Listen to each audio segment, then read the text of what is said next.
Hello বন্ধুরা, কেমন আছো সবাই? আজকে আমরা শিখব ক্লাস 7-এর কোষে দেখি 1.2 এর এই সুন্দর অঙ্কগুলো। এই অঙ্কগুলো হলো ঐকিক নিয়মের অঙ্ক। একটু অন্যরকম কিন্তু খুব সুন্দর, খুবই সোজা। একটা অঙ্ক মন দিয়ে দেখো, বাকিগুলো তোমরা নিজেরাই করতে পারবে। চলো শুরু করা যাক। দেখো, এক দাগে কি বলেছে? একটি চাকা 55 বার ঘুরে 77 মিটার পথ যায়। ভালো করে মন দিয়ে বুঝবে। একটি চাকা 55 বার ঘুরে 77 মিটার পথ যায়, তবে 98 মিটার পথ যেতে ওই চাকাটি কতবার ঘুরবে হিসাব করি। তাহলে দেখো, এখানে কিন্তু এতবার ঘুরলে এত মিটার যাচ্ছে। তাহলে যদি আমি এত মিটার যাই, এটার থেকে এটা বেশি কি না? তাহলে চাকাও বেশি ঘুরবে, তাই না? তো এই সমস্ত অঙ্কগুলো একটু বেসিকটা তোমরা খালি একটু দেখে নাও, একটা মন দিয়ে দেখে নাও, বাকিটা কোনো কি ব্যাপারই না। জল জল। দেখো, প্রথমত আমরা কি করব, সুন্দর করে সমস্যাটা লিখব। যে সমস্যাটা কি, অঙ্কে কী প্রবলেম দিয়েছে, কী সমস্যা আছে, হ্যাঁ, এই সমস্যাটা আমরা লিখব। আমরা যদি সমস্যাটা লিখতে পারি তাহলে কী হবে, অঙ্কের 50% অঙ্ক করা হয়ে গেছে। এই সমস্ত অঙ্কের 50% অঙ্ক কমপ্লিট যদি তুমি সমস্যাটা বের করতে পারো। চলো কীভাবে বের করবে দেখো। প্রথমে আমরা লিখব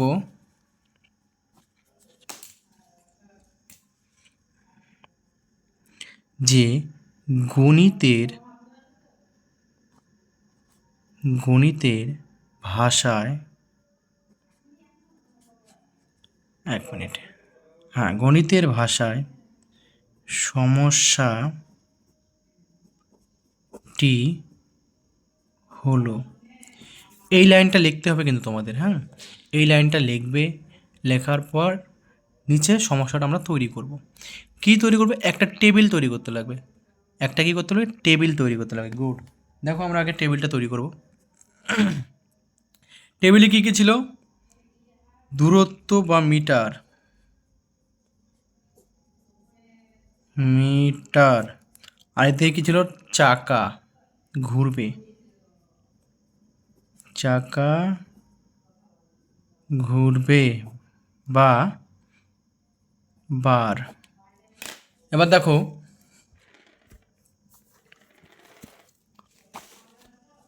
দেখো 55 বার ঘুরে 77 মিটার পথ যায়। তাহলে আমরা কি করব, এখানে এই যে মিটার দেখতে পাচ্ছ, মিটার, তাহলে মিটারে নিচে কী লিখবো? 77 মিটার পথ যায়, 55 বার চাকা ঘুরে। তারপরে কত আছে? 98 মিটার। এই দেখো, 98 মিটার, 98 মিটার। তাহলে আমরা দেখো 98 মিটার পথ যায়, চাকা কতবার ঘুরবে? বইয়ে তো দেওয়া নেই কতবার ঘুরবে। তাহলে এখানে কী করবে? কোশ্চেন মার্ক দিবে। বুঝতে পারলে? জাস্ট এতটুকুই তোমাদের মনে রাখতে হবে যে যে জিনিসটাকে আমাকে বের করতে হবে, সেই জিনিসটা সবসময়, এই যে কোশ্চেন মার্ক, কতবার ঘুরলো বের করতে হবে, এটা সেই জিনিসটা সবসময় কী হতো? ডান দিকে রাখতে হবে, খাতার ডান দিকে রাখতে হবে। মনে থাকবে? আমরা কি করব, যে জিনিসটা আমরা বের করব সেই জিনিসটা কি করব? ডান দিকে রাখবো। তাহলে আমাদের কি হবে? এখানেই তোমার অর্ধেক কাজ শেষ। এবার বেসিক 1 থেকে 2 লাইন তোমাকে মনে রাখতে হবে। প্রথম লাইনটা কি? সম্পর্ক। এখানে কি সম্পর্ক রয়েছে আমাদের? দেখো, এখানে 77 মিটার ছিল, 98 মিটার হয়েছে। তাহলে কি এটার থেকে এটা কি বৃদ্ধি পেয়েছে? এটা বৃদ্ধি পেয়েছে, তাই না? তাহলে ভাবো, 77 মিটার পথ যেতে যদি এতবার চাকাটা ঘুরতে হয়, তাহলে 98 মিটার পথ যেতে চাকাটা বেশি ঘুরবে না কম ঘুরবে? বেশি ঘুরবে। তাহলে এটা কি হবে? এটাও বৃদ্ধি পাবে। এটাও কি হবে? বৃদ্ধি পাবে। যখন দুটোই বৃদ্ধি পাবে বা যখন দুটোই কমে যাবে, তখন কি হবে? সরল সম্পর্ক। মনে থাকবে, যখন দুটোই বৃদ্ধি পাবে বা দুটোই কমে যাবে তখন কী হবে? সরল সম্পর্ক। তাই আমরা কি লিখবো? এটা লিখবো। দেখো, এখানে তুমি বড় করেও লিখতে পারো। এখানে দূরত্ব বৃদ্ধি পাওয়ায় চাকা বেশি ঘুরবে, তাই এটি সরল সম্পর্ক। তুমি বড় করে লিখতে পারো, আবার ছোটো করেও লিখতে পারো যে এখানে মিটার আর চাকার মধ্যে সরল সম্পর্ক। এটুকু লিখলেও হবে। তুমি যেটা খুশি সেটা লেখো। চলো লেখা শুরু করে দিই। এবার দেখো অঙ্কটা আমরা কী করবো, একটু সাজিয়ে নেব। কিছু বেসিক লিখতে হবে। কী লিখতে হবে বলো তো? যে এত মিটার পথ যেতে চাকা ঘুরবে এতবার, তাই না? তাহলে এই লেখাটাই আমরা কিন্তু আরেকবার লিখব। এই লেখাটাই আমরা কী করবো, আরেকবার লিখব। চলো লিখে নিই। যে অতএব 77 মিটার পথ যেতে চাকা ঘোরে কতবার? 55 বার। বুঝলে? এবার আমাদের বের করতে হবে যদি, এবার কেন প্রতিটা অঙ্কেই তোমাকে কী করতে লাগবে, এই প্রথম লাইনটা নিজে থেকে বানাতে হবে, আর দ্বিতীয় লাইনটা কী করবে, এক দিয়ে দিবে, এক দিয়ে মনে যেন থাকে। প্রতিটা অঙ্কেই হবে, এখানে যে কটা অঙ্ক আছে প্রতিটাতেই হবে কিন্তু, এটাই ঐকিক নিয়ম। তাহলে আমরা কী করবো, এক দেবো। অতএব 1 মিটার পথ যেতে চাকাটি কতবার ঘুরবে, মানে কি কমে আসবে, তোমাকে সব থেকে কম দিয়ে একবার করে দেখতে হবে তারপরে। তাহলে যখনই তুমি এক দিয়ে দিবে তখন কি করবে, এই সংখ্যাটা উপরে যাবে আর এই সংখ্যাটা নিচে আসবে। তাহলে 55 উপরে দিবে আর 77 নিচে দেবে, এখানে ডট ডট বার। বুঝে গেলে? এবার লাস্ট কি, এই যে কোশ্চেন মার্ক আছে, এই কোশ্চেন মার্কে এবার কী আসবে সেটাই আমরা কিন্তু এখন বের করব। খুবই মজার একটা বিষয়।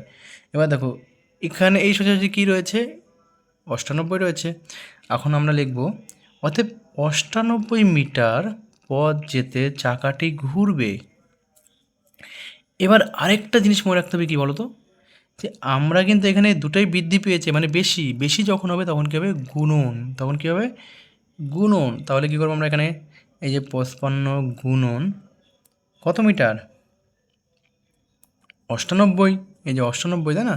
আর নিচে কত, এই যে 77, এতবার ঘুরবে। এবার কী করবো আমরা, লাস্ট কাটাকুটি করব। কাটাকুটি করলেই আমাদের অ্যান্সার কমপ্লিট। চলো দেখো কাটাকুটি, দেখো এখানে দেখো 7 7, এখানে দেখো 5 5, দুটো একই রকম লাগছে না? তাহলে দেখো আমরা কিন্তু 11 দিয়ে কাটতে পারছি। 5 11 55, 7 11 7 11 77। এবার দেখো এই যে 7 পেলাম, এই 7 দিয়ে আবার এটাকে কাটাকুটি যায়। 7 একে 7, 9 থেকে 7 বাদ দিলে 2, 2 আর 8 28, তাহলে 4 7 28। বাঁচলো কি, 5 আর 14। তাহলে এই যে গুণন আছে, তাহলে 5 আর 14 যদি গুণ করি তাহলে কত হচ্ছে, 14 করে নামাতে পারো, 5 14 70। তাহলে এতবার ঘুরবে। তাহলে অ্যান্সার কি লিখবো আমরা, উত্তর 98 মিটার পথ যেতে চাকা ঘুরবে 70 বার। এটাই অ্যান্সার। কত সোজা, বুঝতে পারলে? এটাই অঙ্ক। চলো নেক্সট। এবার দেখো 2 নম্বরটা কি বলেছে, দীপ্তার্ক প্রত্যেক সপ্তাহে একদিন সাঁতার শিখতে যায়। 364 দিনে সে মোট কতদিন সাঁতার শিখতে যায় হিসাব করি। খুবই সুন্দর একটি অঙ্ক। চলো আমরা কি করব, আগে আগে গণিতিক ভাষায় সমস্যাটি হলো এটা লিখব। মনে পড়ছে? আমরা কি লিখব, গণিতের ভাষায় সমস্যাটি হলো। তুমি যদি সমস্যা বের করতে পারো তাহলে তুমি অঙ্ক মনে করো করে নিয়েছো, গল্প শেষ। বুঝতে পারলে? চলো আমরা লিখব কি, গণিতের ভাষায় সমস্যাটি হলো, সমস্যা তৈরি করো। কি কি বলেছে, সপ্তাহ ও দিন, এই দুটোই তো রয়েছে, তাই না? তাহলে আমরা সপ্তাহ আর দিন বের করবো। কিন্তু এখানে দেখো, এখানে কিন্তু একটা সংখ্যা দিয়েছে আর সংখ্যা নেই, তাই না? কিন্তু সংখ্যা আছে, এখানে দেখো একদিন, দেখতে পাচ্ছ এখানে একটা সংখ্যা পেলাম। আর সপ্তাহ, সপ্তাহ মানে কি, সপ্তাহ মানে 7 দিন। সে দ্বিপাক প্রত্যেক সপ্তাহে মানে 7 দিনের মধ্যে একদিন সাঁতার শিখতে হয়। তোমরা যেমন টিউশনে পড়তে যাও না, যে সপ্তাহে 5 দিন পড়ো বা 2 দিন পড়ো বা 6 দিন পড়ো, তাই না? তাহলে এক বছরে কতদিন পড়লে, একই রকম যে এখানেও তাই বলেছে। দেখো যে সে 7 দিনের মধ্যে একদিন সাঁতার শিখতে যায়, তাহলে এতগুলো দিনের মধ্যে সে কয়দিন সাঁতার শিখতে যায়? এটাই তো ঐকিক নিয়ম। চলো দেখো সমস্যা তৈরি করলাম। দেখো তাহলে আমরা কি লিখব? মোট দিন। মোট দিন। কেন দিন বললাম, বারবার করে বলছি কেন দিন বললাম, কারণ যেটা বের করতে বলবে সেটা কী করবো আমরা, ডান দিকে লিখব, মনে পড়লেও। এবার আমরা কি লিখব? সাঁতার শেখার দিন। সাঁতার শেখার দিন। তাহলে দেখো মোট দিন কত আমাদের? 7 দিনের মধ্যে সে একদিন সাঁতার শিখতে যায়। এখানে বললাম না একটু আগে যে প্রত্যেক সপ্তাহে একদিন যায়, তাহলে আমরা কি করব? 7 দিনের মধ্যে সে একদিন সাঁতার শিখতে যায়। অতএব 364 দিনের মধ্যে সে কতদিন সাঁতার শিখতে দেবে? এই যে আমরা কোশ্চেন মার্ক, কত মানে কি প্রশ্ন করছে না, তাহলে আমরা কী করলাম? কোশ্চেন মার্ক দিয়ে দিলাম। বুঝতে পারলে? এবার দেখো এখানে যদি 7 দিনে একদিন যায়, তাহলে এতদিনে কত দিন যাবে? এবার 7 থেকে এটা কি বৃদ্ধি পেলো না, দিন কী করলো? দিন হলো বৃদ্ধি পেলো, 7-এর থেকে এতগুলো দিন বৃদ্ধি পেলো। 7 দিনে যদি একদিন যায় তাহলে এতগুলো দিন মানে বেশি দিন যাবে, তাই না? তাহলে এটাও বৃদ্ধি পাবে। তাহলে দেখো দুটোই যখন বৃদ্ধি পাবে তখন কী হবে? সরল সম্পর্ক। গুড। তাহলে আমরা কি লিখব? যে এখানে দিন সংখ্যা বৃদ্ধি পাওয়ায় সে সাঁতারের দিন সংখ্যা বেশি দিন যাবে, তাই এটি কী হবে? সরল সম্পর্ক। বা তুমি আরও ছোটো করে লিখবে, এখানে মোট দিনের সঙ্গে সাঁতার শেখার দিনের মধ্যে সরল সম্পর্ক। এত ছোটো করে লিখলে হবে, তুমি কিন্তু এটা দেখে দেখেই বানিয়ে লিখতে পারবে, বুঝলে? আমরা লিখব যে এখানে মোট দিনের সঙ্গে সাঁতার শেখার দিনের মধ্যে সরল সম্পর্ক। চলো লেখা যাক। দেখো আমাদের লেখা হয়ে গেছে। এবার আমরা লিখব যে ঐকিক নিয়মে, আগেরটাতেও কিন্তু এই লাইনটা লিখবে, হ্যাঁ, ঐকিক নিয়মে সমাধান করে পাই।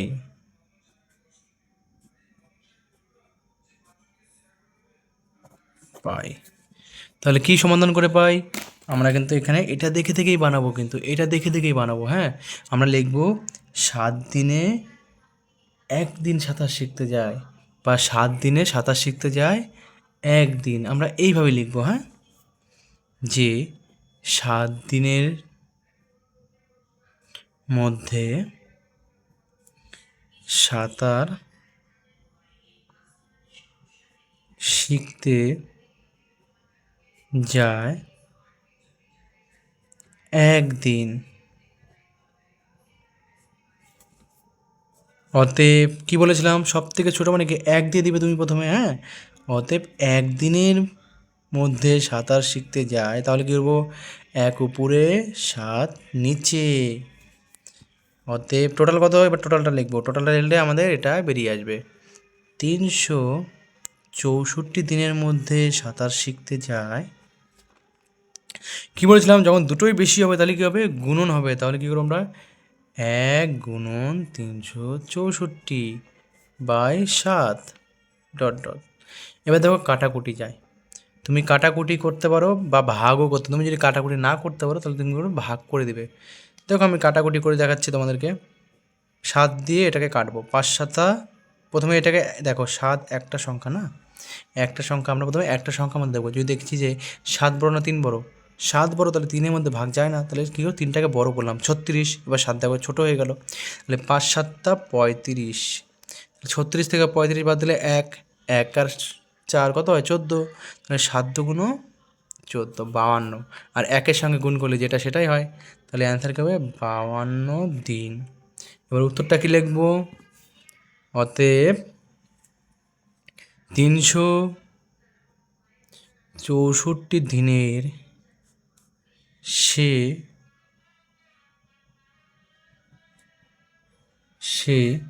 মোট 52 দিন সাঁতার শিখতে যায় বা যাবে। বুঝতে পারলে? এটাই কিন্তু কত সোজা। এখন তোমাদের যদি কাটাকুটি করতে সমস্যা হয় তাহলে সুন্দর করে এইভাবে ভাগ করবে। দেখো দেখাচ্ছি তোমাদেরকে। 7 দিয়ে 364কে ভাগ করে দাও। 5 7 35, 1 4, 7 2 14। বুঝলে কত সোজা?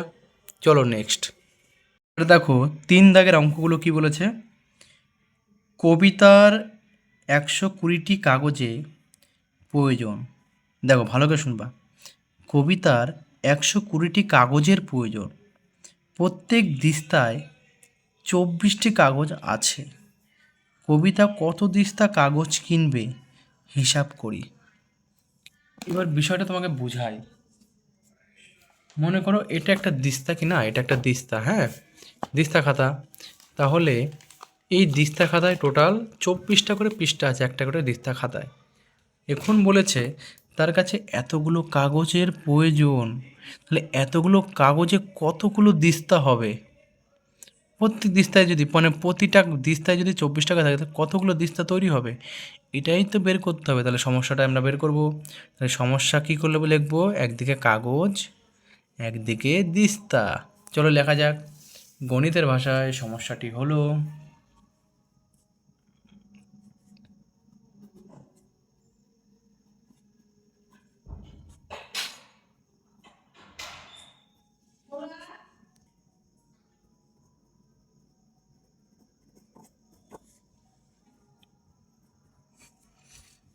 তাহলে কী কী সমস্যা এখানে? একদিকে লিখবো কাগজ, ব্র্যাকেটের সংখ্যা, আর এদিকে লিখবো কি দিস্তা। দিস্তা এদিকে কি লিখবো? এখানেও লিখবো সংখ্যা। এবার দেখো বলেছে কি 24টা দিস্তায় হয় এক, মানে সরি 24টা খাতা কাগজে হয় এক দিস্তা। 24টা কাগজে হয় এক দিস্তা। অতএব 120টা কাগজে কতগুলো দিস্তা হবে? তাহলে যেটা বের করবো সেটা কী হবে? ডান দিকে এই যে কোশ্চেন মার্ক। এবার দেখো 24টা কাগজে যদি এক দিস্তা হয় তাহলে কাগজ এখানে কি বেড়েছে? তাহলে দিস্তাও কী হবে? বাড়বে। যখন দুটোই বাড়বে তাহলে কী হবে? দুটো বাড়লে সরল সম্পর্ক, দুটো বাড়লে সরল সম্পর্ক। তাহলে আমরা কি লিখব? সম্পর্কটা আমরা লিখব এখানে কাগজ ও দিস্তার মধ্যে সরল সম্পর্ক লিখব আমরা এখানে কাগজ ও দিস্তা। তুমি এখানে লিখতে পারো কাগজ সংখ্যা ও দিস্তা সংখ্যার মধ্যে কি আছে? মধ্যে সরল সম্পর্ক।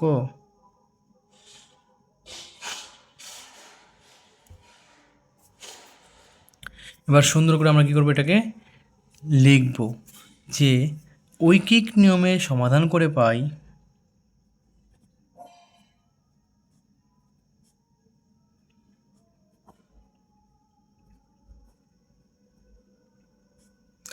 এই সমস্ত অঙ্কে না একটু লিখতে হয়, হ্যাঁ, এটুকু তোমাকে লিখতেই হবে। করে পাই, যখন টাইম থাকবে না তখন তুমি লিখবে না, কিন্তু টাইম চেষ্টা করবে লেখার, বুঝলে? সমাধান করে পাই। তাহলে আমরা কিন্তু এটা লিখবো যে 24টি কাগজে তৈরি হয় এক দিস্তা, বুঝলে? তা সুন্দর করে লিখবো যে 24টি কাগজে থাকে এক দিস্তা, বা 24টি কাগজ থাকে এক দিস্তায়। এই আরও ছোটো করে লিখলাম না, 24টি কাগজ থাকে এক দিস্তায়। তাহলে প্রথম সব থেকে কম মানে কি এক, একটি কাগজে থাকে, তাহলে 1/24 দিস্তা।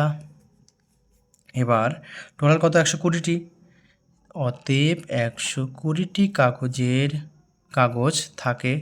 তাহলে কী আছে? বেশি বেশি মানে কি গুণন, তাহলে 1 গুণন 120/24 দিস্তায়।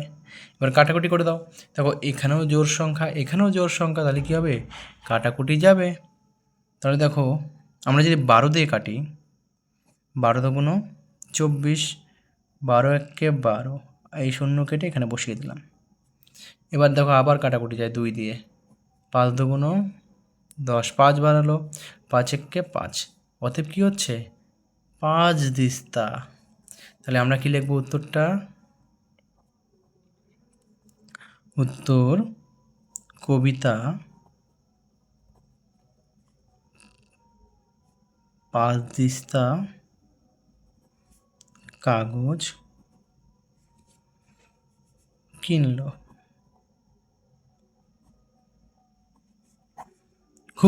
খুব সুন্দর না এবং সোজা। চলো পরেরটা করা যাক। এবার দেখো 4 দাগের অঙ্কটা কি বলেছে, 1 ডজন ডিমের দাম এত টাকা হলে এতটি ডিমের দাম কত হবে? একদম সোজা। দেখো 1 ডজন ডিমের দাম, 1 ডজন মানে কি, ডজন মানে কি আগে জানতে হবে কিন্তু। হ্যাঁ, ডজন মানে 12টি, ডজন মানে কি 12টি। অতএব 12টি ডিমের দাম যদি 48 টাকা হয় তাহলে 32টি ডিমের দাম কত হবে? দেখো এখানে 12টি ডিমের দাম 48 টাকা, তো এখানে 32টি, 12 থেকে 32 বেশি, 32টি ডিম তাহলে 48, তাহলে 32 কী হবে, বেশি হলে ডিমের দামও বেশি হবে, তাই না? তাহলে দুটোই বেশি মানে কি সরল সম্পর্ক, দেখো তুমি মুখে মুখে করতে পারবে, কিন্তু অঙ্ক কী হবে, মাস্টার স্কুলের অঙ্কগুলোতে আমাদের খাতায় বড় করেই করতে হয়, বুঝলে? তুমি যখন বড় বড় পরীক্ষা দিবে ঐকিক নিয়ম থাকে, কিন্তু তখন তোমাকে ছোট নিয়মে করতে হবে কিন্তু। এবার দেখো আমরা 4 নম্বর লিখব, গণিতের ভাষায়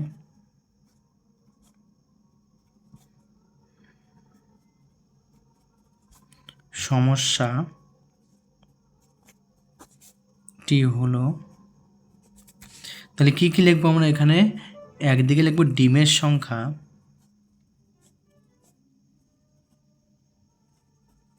ব্র্যাকেটে লিখব আমরা টি, আর এর দিকে লিখব কি আমরা, দেখো যেটা বের করতে হবে সেটা কি, সেটা ডান দিকে লিখতে লাগবে, বারবার করে বলছি কিন্তু আমি, কারণ দেখো এখানে এত টাকা হলে, এই যে এত টাকা হলে তাহলে বেশি 48টা ডিমের দাম কত হবে?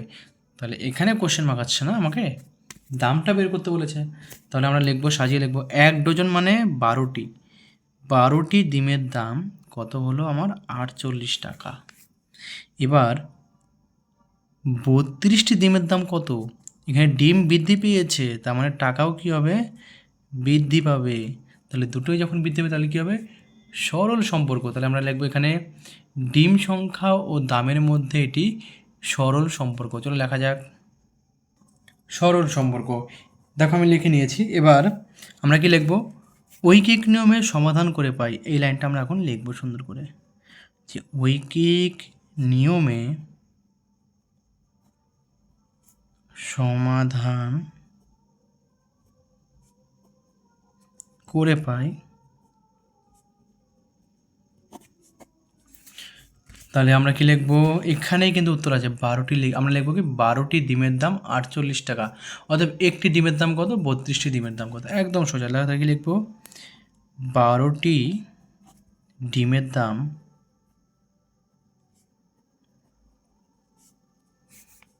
48 টাকা, অতএব সব থেকে কম দিয়ে দেবো, একটি ডিমের দাম 48/12 টাকা। এবার কি আছে, বেশি, দুটাই বেশি মানে কি গুণন, অতএব 32টা ডিমের দাম, তাহলে কী হবে 48 গুণন 32/12 টাকা।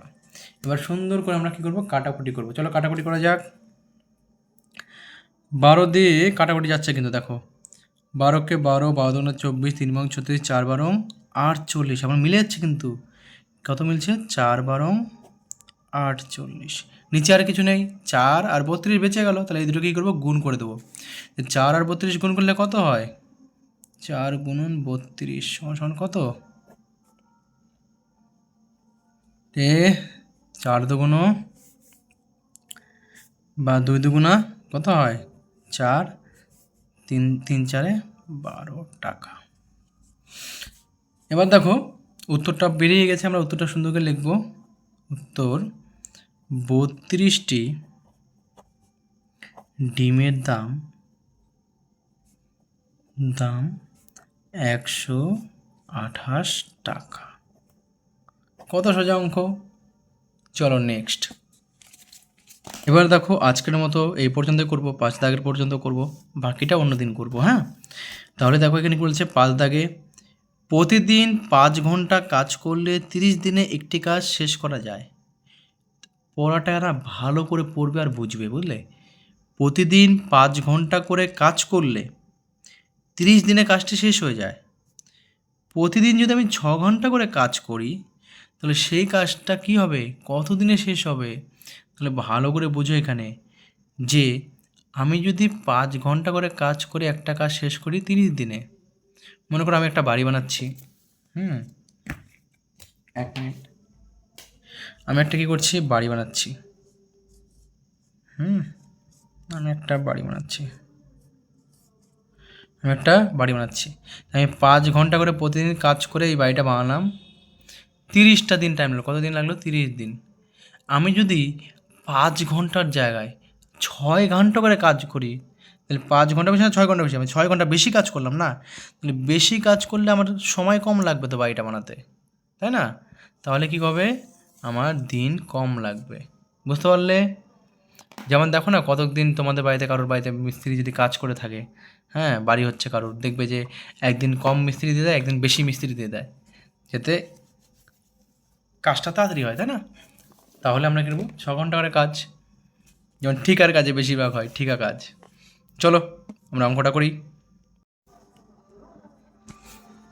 অতএব আমরা কি লিখবো, গণিতের ভাষায় সমস্যাটি হলো, প্রতিটা অঙ্কে আমরা একই ভাষা লিখবো, কিন্তু একই ডায়লগ, ফাটাকেষ্ট একই ডায়লগ। গণিতের ভাষায় সমস্যাটি হলো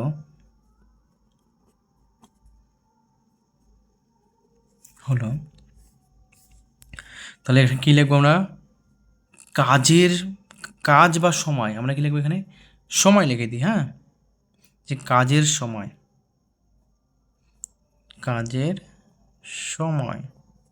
আর এখানে কি লিখবো আমরা, দিন সংখ্যা, বুঝলে। এবার আমি বলছি 5 ঘন্টা করে কাজ করলে আমার কাজটি শেষ হচ্ছে 30 দিনে।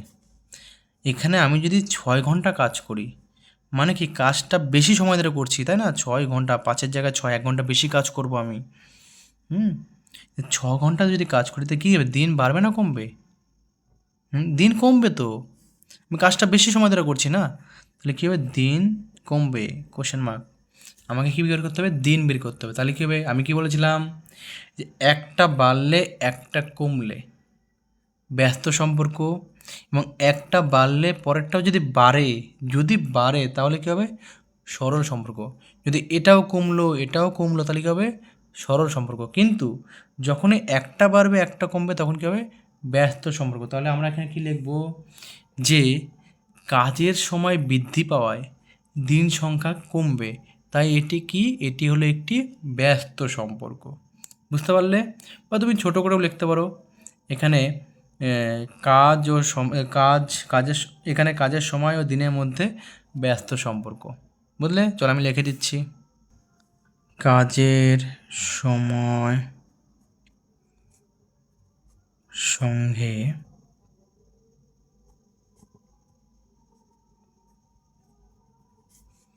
দিন সংখ্যার মধ্যে ব্যস্ত সম্পর্ক।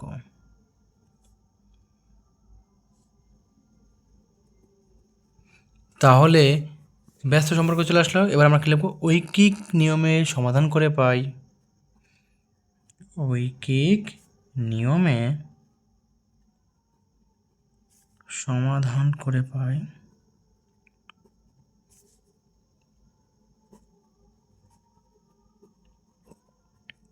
তাহলে দেখো সমাধান করো।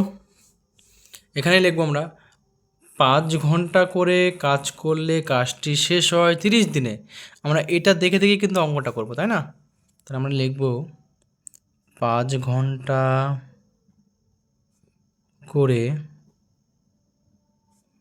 কাজ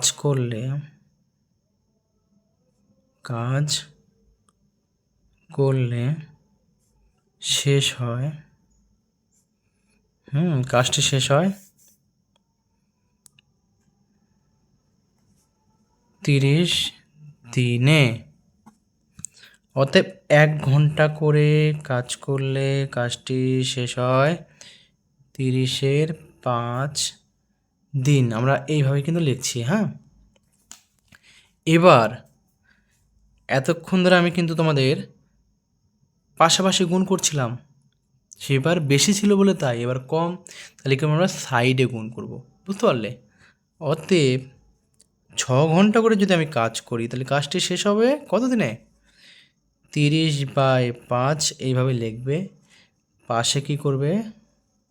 এই যে 6, এই 6টা সুন্দর করে এখানে বসিয়ে দিবে, বুঝলে?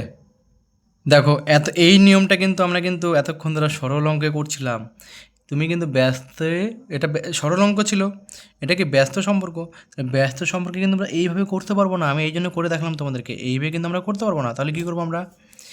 এটাকে আমরা এই হলে ব্যস্ত মানে কি পাশাপাশি হবে গুণ, বুঝতে পারলে? এইভাবে তোমরা কিন্তু লিখবে না, আমি দেখানোর জন্য করলাম। আমরা ব্যস্ত কী করবো? এইভাবে লিখবো 30x5, বুঝতে পারলে? এবার কি আসলো?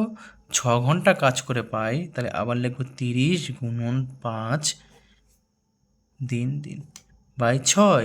এবার তুমি কাটাকুটি করো, দেখো 5×6 30। এবার 5×5 বেঁচে গেল, তাই না? তাহলে কী হবে? 5×5 25 দিন। তাহলে আমরা উত্তর লিখবো সুন্দর করে। উত্তর, প্রতিদিন 6 ঘন্টা করে কাজ করলে, প্রতিদিন 6 ঘন্টা করে কাজ করলে কাজটি শেষ হবে 25 দিনে। বুঝতে পারলে? একদম সোজা। তোমাকে জাস্ট খালি একটা জিনিস মনে রাখতে লাগবে, এই ব্যস্ত যখনই ব্যস্ত সম্পর্ক হবে তখন কী করবো আমরা? এই যে প্রথম যে লাইনটা লিখলাম, এই লাইনটা কী করবো আমরা? ওপর নিচ করতে পারবো না। যখন আমরা একবার দিয়ে দেবো, তাই না? একবার দিয়ে দিতে প্রতিটা অঙ্কে দিতে হবে। ব্যস্ত অঙ্কের সময় কী হবে? এই একবার দিয়ে দিলে আমরা উপর নিচ করতে পারবো না, তখন কী হবে? আমাদের ভাগ হয়ে যাবে, কমে গেল না? তাহলে আমরা কী করবো? এই পাশাপাশি গুণ লিখবো, পাশাপাশি গুণন লিখবো। পরেরটা যেটা আসবে সেটা তার নিচে দিয়ে দেবো, দিয়ে কাটাকুটি করবো, অ্যান্সার কমপ্লিট। বুঝতে পারলে? আর পরের দিন আমরা 6 দাগ থেকে 10 দাগের সমস্ত অঙ্কগুলো করব। আজকের জন্য বাই।